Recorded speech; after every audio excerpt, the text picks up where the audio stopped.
You don't even have a real job. Just get out. You work from home freeloader. My sister screamed while my parents nodded in agreement. They had moved into my house uninvited, taken over my space, and now had the audacity to kick me out because my puppy had an accident on clothes carelessly left on the floor. As I packed my bags and left with my beloved Chihuahua Max, I smiled knowing what they didn't. I had finally put the house in my name last month and was about to teach them all a valuable lesson about respect. I'm Daniel, a 34-year-old professional software developer. 5 years ago, I switched from corporate life to freelancing, creating custom e-commerce solutions for clients worldwide. My home office setup allows me to work efficiently while maintaining an excellent work-life balance. My income is more than sufficient, my client list is impressive, and I genuinely love what I do. My comfortable 3-bedroom house in a quiet neighborhood was originally owned by my late grandfather, who left it to me in his will with the stipulation that the property transfer would occur on my 34th birthday. For years, I lived there as the designated beneficiary, but the official title remained in my grandfather's estate until recently. The invasion began unexpectedly on a Tuesday morning in March. I was on a video call with an important international client when the doorbell rang repeatedly, followed by aggressive knocking. After quickly excusing myself, I opened the door to find my parents standing there with 4 large suitcases. "Daniel, there you are," my mother exclaimed without even a greeting. "We decided to move in. The condo's been sold, and we close next week." I stood there stunned. "What? You sold your condo? Why didn't you tell me?" My father brushed past me, wheeling 2 suitcases inside. "We mentioned it at Christmas, remember? Anyway, we got a great offer. Couldn't pass it up." They had most certainly not mentioned this at Christmas or any other time. But before I could formulate a response, they were already touring the house, discussing which bedroom they would take and what furniture of mine needed to be upgraded. "Mom, Dad, I'm in the middle of a work call. We need to talk about this, but I can't right now," I explained, trying to remain calm. "Oh, that computer stuff you do," my mother said dismissively. "Well, go back to your little games. We'll get settled in." With no choice but to return to my client, I reluctantly left them to continue their invasion. By the time my call ended 40 minutes later, they had already rearranged my living room and kitchen to their liking. The conversation that followed was frustrating and one-sided. According to them, they had always planned to move in with me after selling their condo.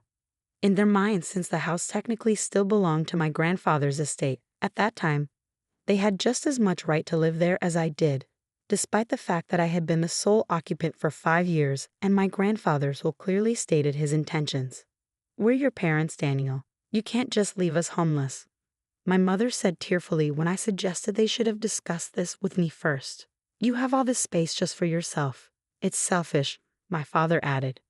Trapped by familial obligation and their tearful manipulation, I reluctantly agreed to a temporary arrangement until they found a new place. Little did I know that temporary in their vocabulary meant permanent. The criticism started subtly at first. Comments about my work schedule, questioning whether I was actually working when they saw me at my computer. Remarks about how my cousin Edward, their favorite comparison, had a real job with benefits at an accounting firm. "I don't understand why you sit at home all day," my mother would say while interrupting me during important calls. "People your age should be in an office, building a career." "I have built a career, Mom," I explained patiently. "I make more now than I did at my corporate job, and I have better work-life balance." "If you say so," she'd reply doubtfully. "I just worry about your future." 3 weeks into their stay, with no signs of them house hunting, my sister Megan appeared on our doorstep with her own set of luggage. "Craig and I are separating," she announced, walking past me without waiting for an invitation. "Mom said I could stay here for a while." Once again, I wasn't consulted. Once again, I was outvoted 3-1 when I objected. Megan, who worked as an administrative assistant at a local company, immediately aligned with our parents in criticizing my lifestyle.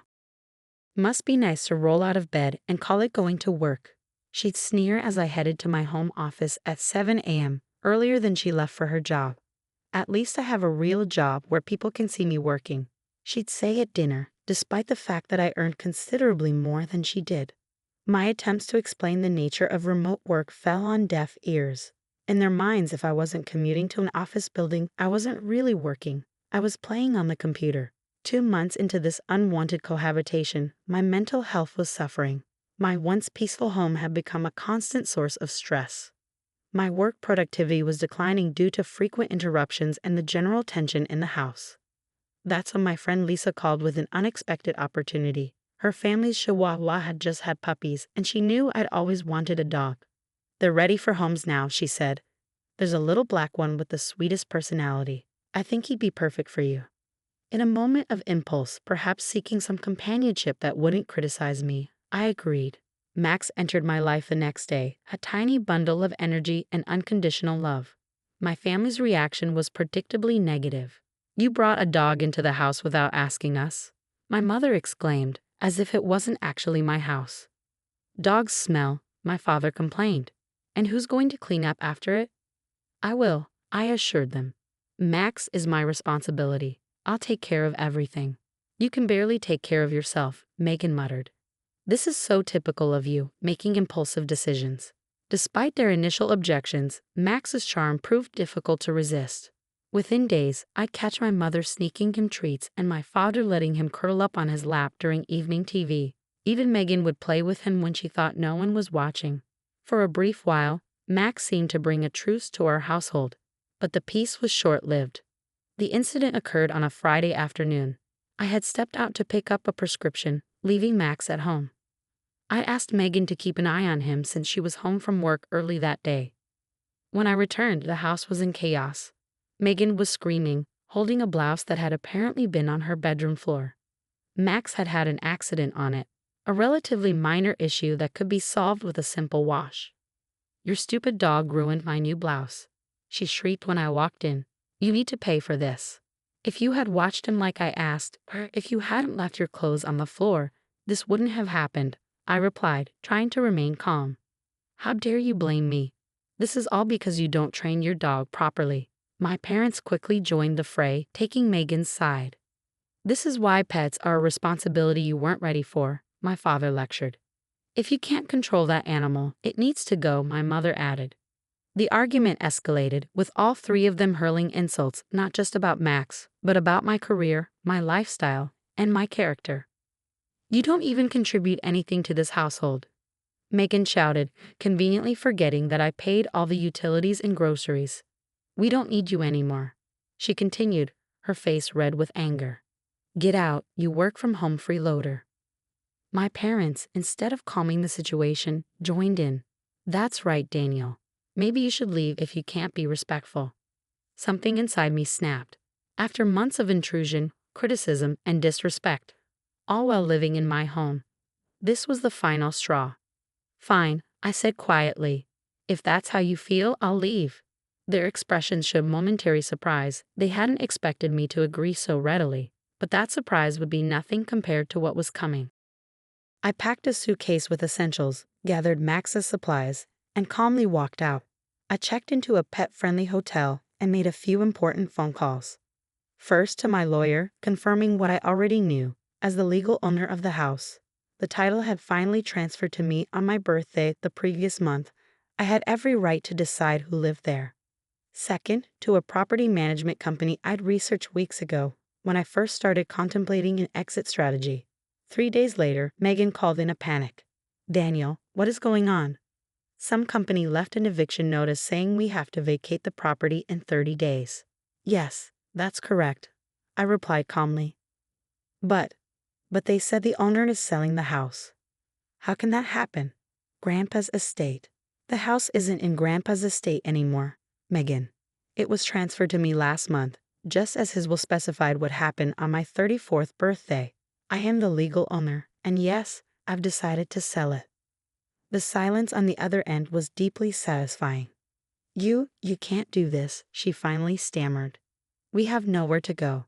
"That sounds like a personal problem," I replied, echoing the phrase she had often used when dismissing my concerns. "Perhaps you should have thought about that before telling me to get out of my own house." My mother got on the phone next, alternating between tears and anger. "How could you do this to your own family?